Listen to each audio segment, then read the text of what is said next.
Adam, það náttúrulega alltaf ömurlega fullt að fá á sig jöfnunarmarki í uppbótartíma, en það ekki ekstra leiðilegt í dag? Það var dálítið mikil eftirvænting hjá bara fólki Grindavík yfir þessum fyrsta heimaleik. Hvernig metur þetta svona? Já, þú veist, auðvitað var mikið umstangið kringum leikinn en við ákvæðum það bara í gær að ætla ekki að fara og mikið að pæli því, við ætlum bara að spila okkar leik og reyna að spilla spennust í rétt. Það kannski virkaði ekki alveg í byrjun þar sem við fengum okkur mark fyrir eftir 30 sekúndur eða eitthvað. En þú veist, jú, auðvitað er það svekkjandi að fá þessi mark í uppbótartíma þegar maður er búin að vinna vel fyrir þessu og koma tilbaka og tölum okkur saman inn í hálfleik. En ekstra, fyrir fólki í stúkunni var það klárlega en fyrir okkur bara alltaf svekkjandi að tapa fótboltaleikjum, sérstaklega að maður er með hann nánast í hendi sér eftir 95 mínútur. Já.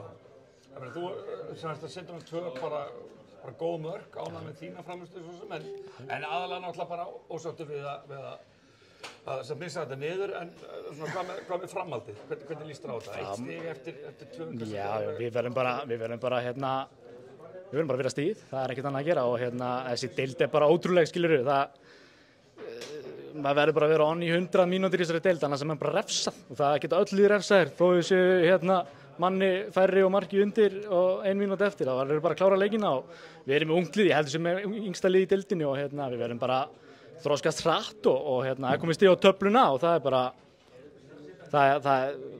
framhaldið er bara gott, við tökum bara seinni hálfleikinn með okkur í næsta leik og við erum bara brattir, sko. Er þetta ekki þitt annað ár með Grindavík? Annað ár með Grindavík, jú. Þannig að þetta er þinn fyrsti leikur hér í Grindavík? Já, ég hef einu sinni... Hvernig var tilfinningin að spila? Það var bara geggja að koma og sjá fólkið og völlurinn er líka bara drullu góður, grasið er flott og þetta var bara gaman og eins og ég segi, leiðilegt að skilja ekki geta ekki fólkinu sigurinn en það er nóg að leikjum eftir, það er bara svoleiðis. Frábært, takk fyrir. Takk.